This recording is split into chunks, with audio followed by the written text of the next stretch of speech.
Olá, seja bem-vindo a mais um programa Educação em Pauta.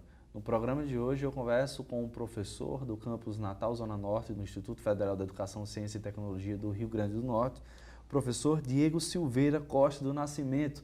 Ele é professor do curso de licenciatura em Informática e vem hoje conversar conosco sobre a terceira semana de licenciatura em Informática, hipótese livre, que estudou com palestras, mesas redondas e também minicursos, com a ideia de tecnologias de livre aplicação à educação. Professor, seja bem-vindo ao programa Educação em Pauta. Obrigado, Bruno Gomes, pelo convite para falar um pouco sobre a terceira semana de licenciatura em Informática, conhecida como CELINFO, aqui no Educação em Pauta. Professor, antes de falar um pouco sobre a semana, fazer algumas perguntas em relação à sua trajetória acadêmica, né? Quando é que o senhor entrou no Instituto e passou a lecionar nesse curso de licenciatura em Informática? Eu sou professor do Instituto Federal de Educação, Ciência e Tecnologia do Rio Grande do Norte desde 2011. Vai fazer exatos agora 5 anos que eu estou no Instituto, por meio de concurso público. Ingressei no campus de Ipanguaçu, no interior, e hoje sou professor do campus Natal Zona Norte. Professor que é bacharel em Informática, Análise de Sistemas, Administração pelo Centro de Estudos Superiores de Maceió, né? Especialista em Tecnologia da Informação, também pela Universidade Federal do Ceará, pela Unifor, Universidade de Fortaleza, mestre em Informática Aplicada e doutor em Ciência da Computação. Dentro dessa trajetória de formação, e aí eu faço uma pergunta da sua formação para o curso de licenciatura, né? Que eu acho que é uma pergunta interessante também, que é comum a gente ter uma licenciatura em informática, como a gente tem no Instituto. O senhor sabe se tem outras instituições também, ou são cursos que têm poucos focos no Brasil, por exemplo? Na verdade, os cursos de licenciatura são poucos, né? Embora assim... Licenciatura em Informática, né?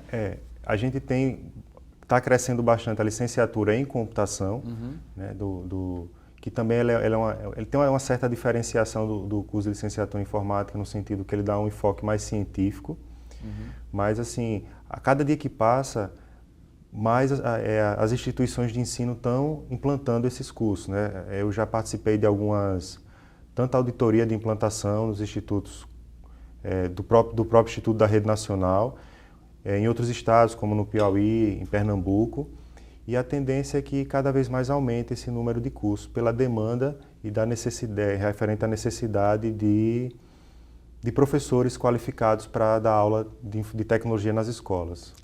Geralmente as graduações de engenharia ou tecnologia de informação, elas não têm nenhuma, digamos assim, uma carga horária disciplinar para a sala de aula, né, professor?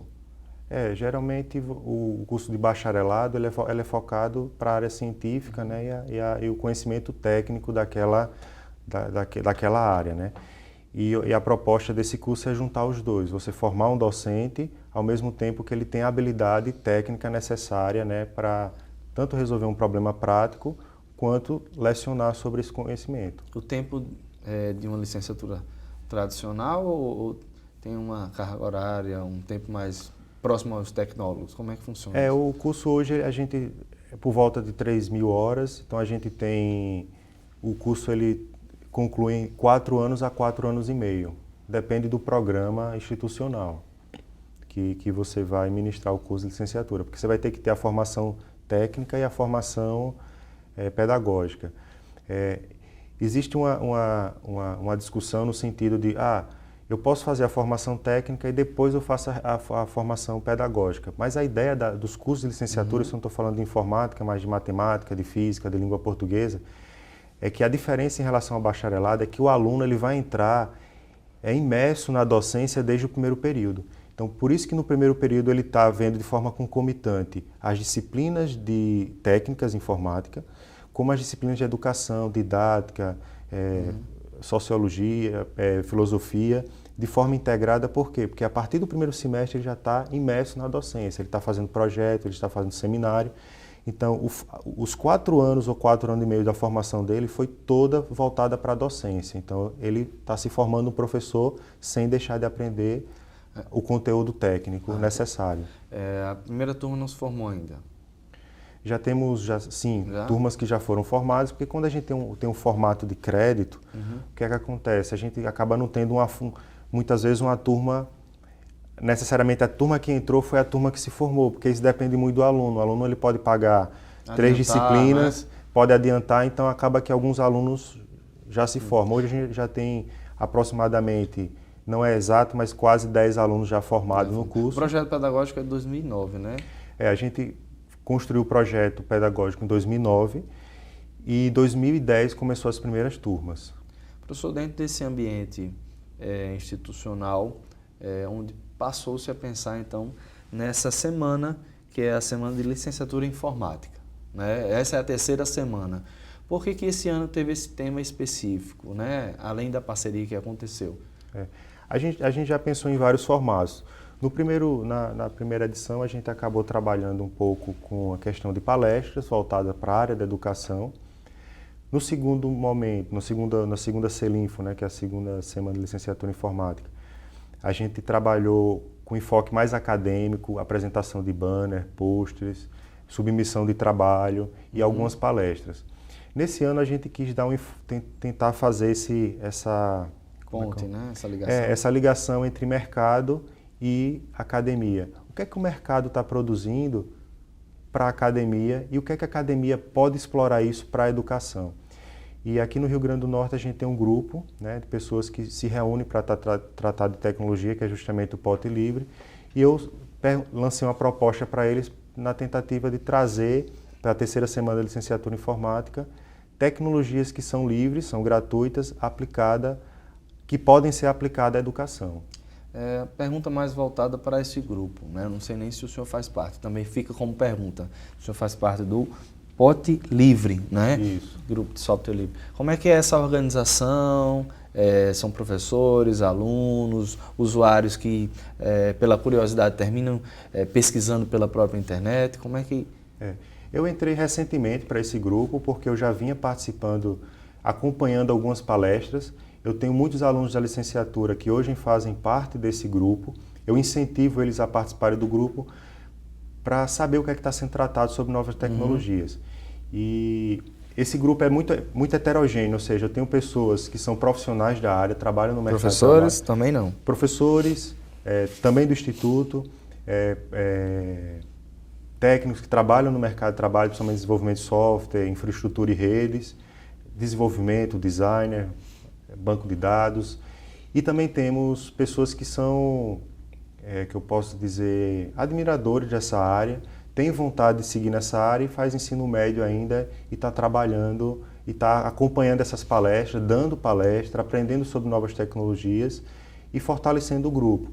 O grupo também é muito bom porque ele tira dúvidas entre eles, se ele está usando determinada tecnologia que está implantando, seja numa empresa ou até ele está estudando na faculdade, eles fazem perguntas e o grupo mesmo tenta ajudar um outro, tirar dúvidas, né? Aconselham, dão consultoria para que tecnologia utilizar, mais adequada para determinado tipo de problema. Isso é sem ônus, né? É só pela questão da colaboração mesmo. Essa organização já trouxe algum fruto do tipo, quem sabe algum aluno que passou, estou aqui querendo decidir qual é o meu futuro profissional, agora eu vou por essa área depois de ter feito parte desse grupo? Como você tem uma rede ativa, então geralmente dentro do grupo você tem um profissional que está precisando de um programador e sabe que aquela pessoa que está participando do grupo já tem aquela habilidade que ele precisa, então ele vem a convidar a trabalhar junto com ele em algum projeto, e isso é muito comum. As reuniões, né?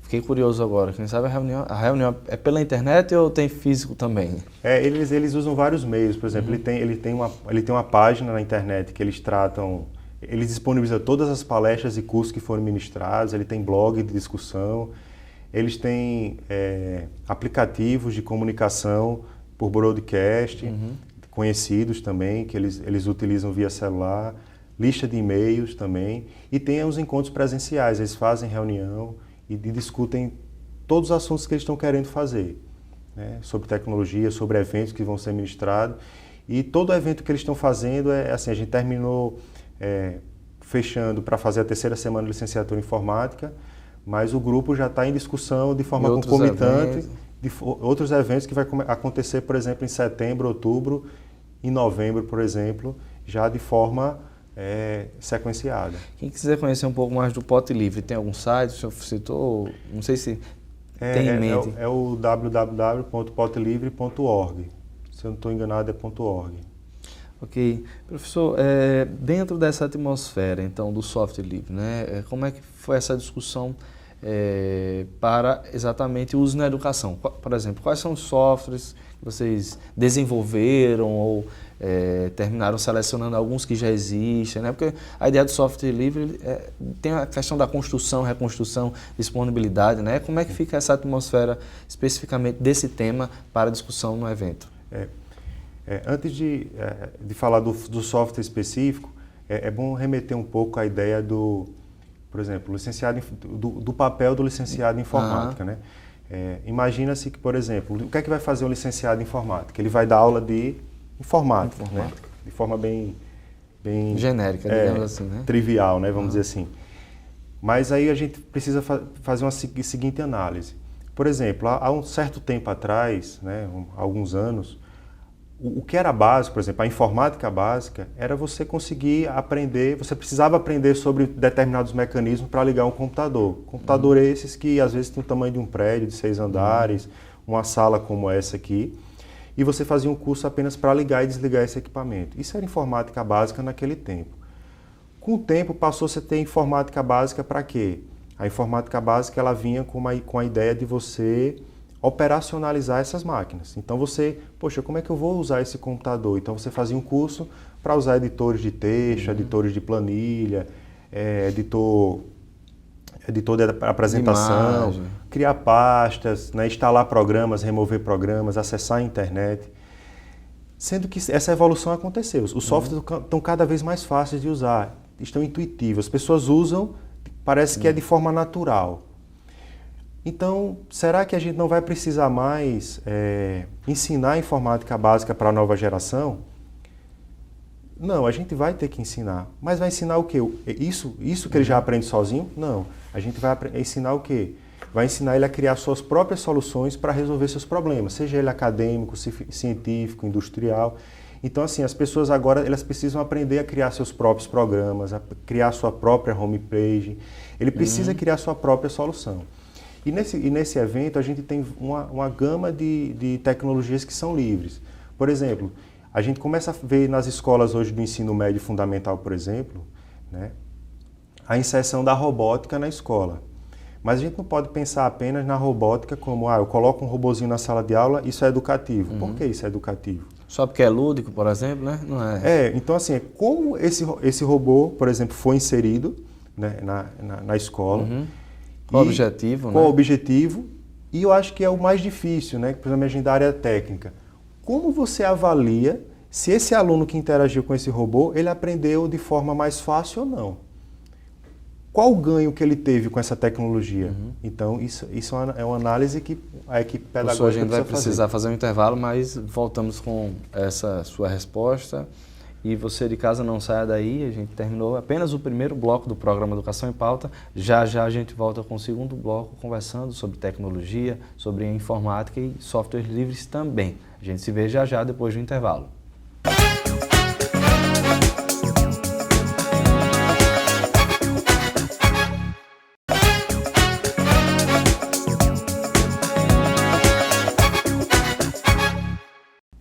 Voltamos do intervalo e aí o Educação em Pauta continua a conversar sobre a terceira semana de licenciatura em Informática, Pote Livre, Tecnologias Aplicadas à Educação, que aconteceu no campus Zona Norte de Natal, do Instituto Federal de Educação, Ciência e Tecnologia do Rio Grande do Norte.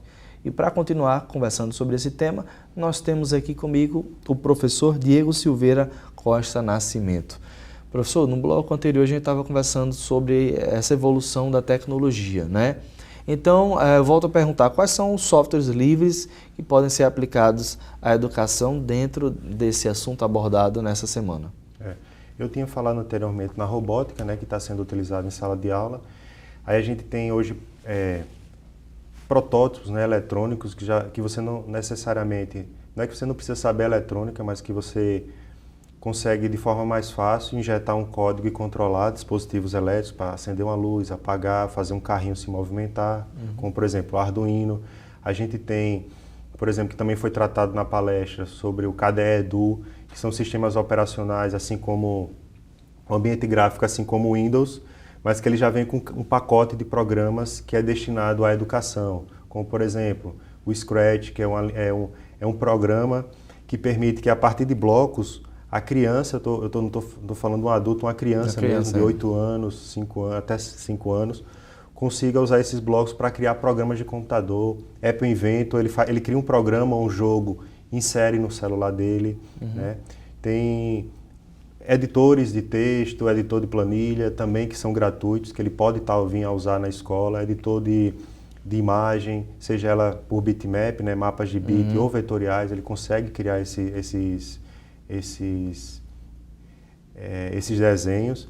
Como também a gente tem softwares matemáticos, como o GeoGebra, a gente tem softwares voltados para química, né, para ele tentar juntar elementos químicos, entender a conexão desses elementos.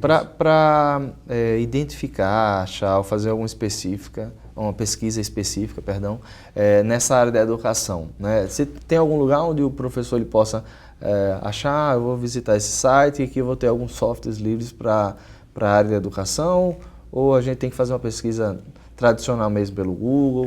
Geralmente você tem que fazer uma pesquisa tradicional, mas como a gente tem sistemas operacionais livres, né, como o Linux, por exemplo, que ele já tem dentro do seu repositório de aplicativos, que você chega lá e instala, então ele já tem lá um tópico, lá, uma classe lá de softwares educativos, então lá você já tem a lista do que utilizar.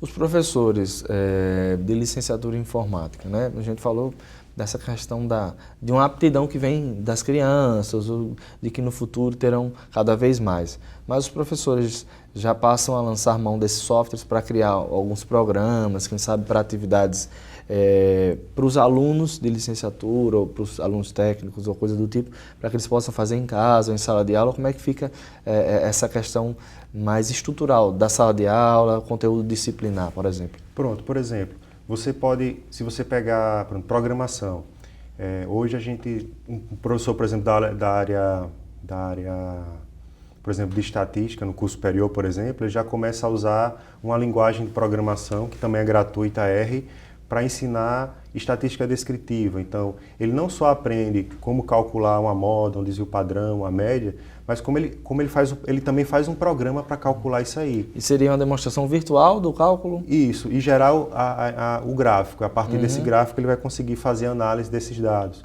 Por exemplo, um professor de ciências, um professor de física, pode usar Arduino, por exemplo, que é um elemento de prototipagem, e ensinar, lógico, você pode criar um robozinho que anda aqui, um carrinho, enfim, mas você pode estar ensinando conceitos de eletricidade, que você ensina lá, de energia, né? Você vai trabalhar com ondas também, você pode trabalhar em cima disso aí.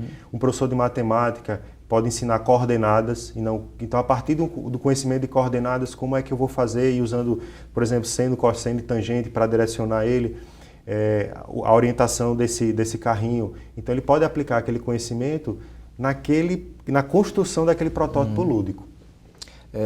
E esses protótipos, na prática, participam das feiras, hipotecas, esses projetos com curso de licenciatura? Sim, muitos alunos acabam comprando seus próprios kits, né, comprando outros sensores, né, criando outros programas, outras soluções, e a gente incentiva-os a enviar para feiras, exposições, workshops, e muitos desses alunos estão sendo premiados com esses trabalhos, que começou inicialmente como uma ideia apenas como é que eu posso dizer, de uma extensão do método de ensino. E a partir daí o aluno de fato conseguiu ver que aquele conhecimento de matemática, de física, pode ser aplicado numa resolução de um problema real. E aí atinge o objetivo de vocês, né? Que é trazer para a vida real algo que parte da sala de aula, dos laboratórios, né? Como é que foi organizado, então, as palestras e mesas redondas? Professor, a gente tem aqui a lista bastante grande, né, das palestras, começando, quem sabe, o Conceito de Liberdade de Software, né, o Pablo Capistrano. Como é que foram organizados, elencados esses personagens acadêmicos? Primeiro a gente fez uma reunião com os professores, né? A gente queria fazer algo diferente.